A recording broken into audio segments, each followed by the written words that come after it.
हरि ओम।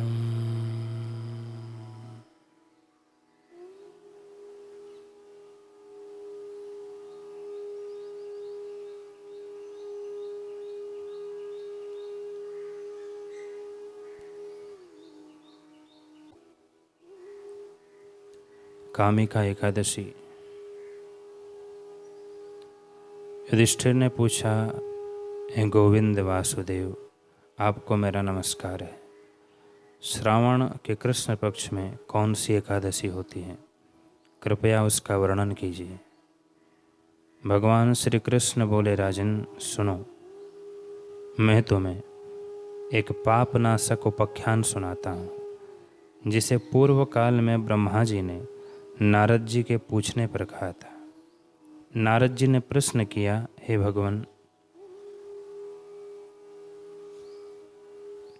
हे कमलासन, मैं आपसे यह सुनना चाहता हूँ कि श्रावण के कृष्ण पक्ष में कौन सी एकादशी होती है। जो एकादशी होती है उसका क्या नाम है, उसके देवता कौन हैं तथा उससे कौन सा पुण्य होता है।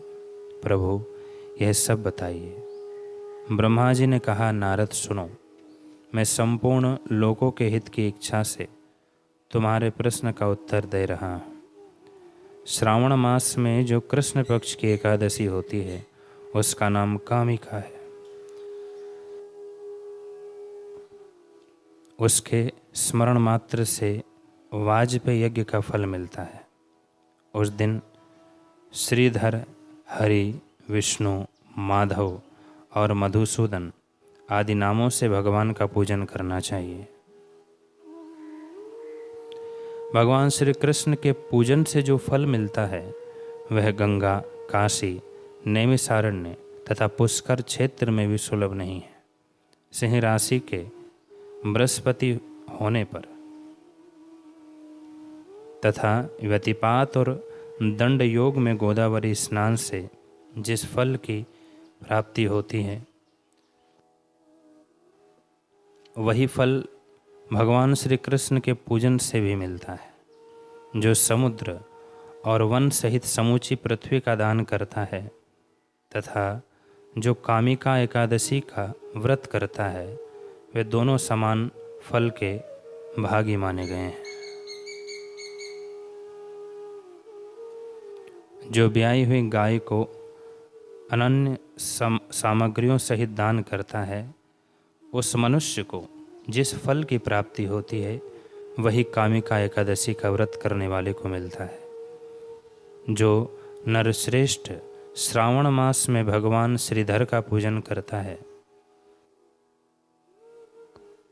उसके द्वारा गंधर्वों और नागों सहित संपूर्ण देवताओं की पूजा हो जाती है। अतः पाप भीरु मनुष्यों को यथाशक्ति पूरा प्रयत्न करके कामिका एकादशी के दिन श्रीहरि का पूजन करना चाहिए।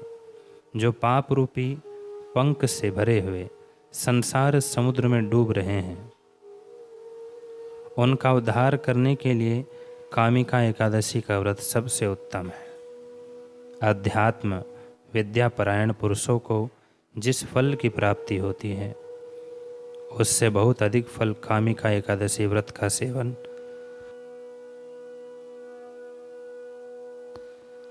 करने वालों को मिलता है। कामिका एकादशी का व्रत करने वाला मनुष्य रात्रि में जागरण करके ना तो कभी भयंकर यमदूत का दर्शन करता है और न कभी दुर्गति में ही पड़ता है। लालमणि, मोती, वैदुरी और मूंगे आदि से पूजित होकर भी भगवान विष्णु वैसे संतुष्ट नहीं होते जैसे तुलसी दल से पूजित होने पर होते हैं। जिसने तुलसी की मंजरियों से श्री केशव का पूजन कर लिया है उसके जन्म भर का पाप निश्चय ही नष्ट हो जाता है। या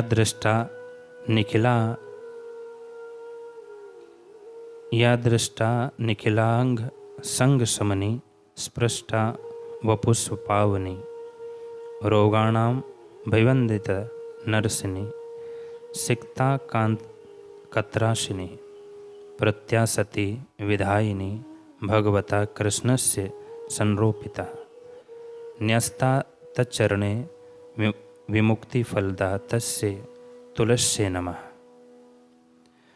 जो दर्शन करने पर सारे पाप समुदाय का नाश कर देती है, स्पर्श करने पर शरीर को पवित्र बनाती है, प्रणाम करने पर रोगों का निवारण करती है, जल से सींचने पर यमराज को भी भय पहुंचाती है, आरोपित करने पर भगवान श्री कृष्ण के समीप ले जाती है और भगवान के चरणों में चढ़ाने पर मोक्ष रूपी फल प्रदान करती है, उस तुलसी देवी को नमस्कार है।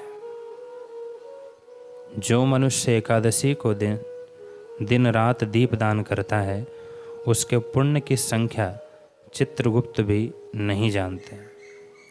एकादशी के दिन भगवान श्री कृष्ण के सम्मुख जिसका दीपक जलता है, उसके पितर स्वर्गलोक में स्थित होकर अमृतपान से तृप्त होते हैं। घी या तिल के तेल से भगवान के सामने दीपक जलाकर मनुष्य देह त्याग के पश्चात करोड़ों दीपकों से पूजित हो स्वर्ग लोक में जाता है। भगवान श्री कृष्ण कहते हैं, युधिष्ठिर, यह तुम्हारे सामने मैंने कामिका एकादशी की महिमा का वर्णन किया है। कामिका सब पातकों को हरने वाली है, अतः मानवों को इसका व्रत अवश्य करना चाहिए। यह स्वर्ग लोक तथा महान पुण्य फल प्रदान करने वाली है। जो मनुष्य श्रद्धा के साथ इसका महात्म्य श्रवण करता है, वह सब पापों से मुक्त हो श्री विष्णु लोक में जाता है।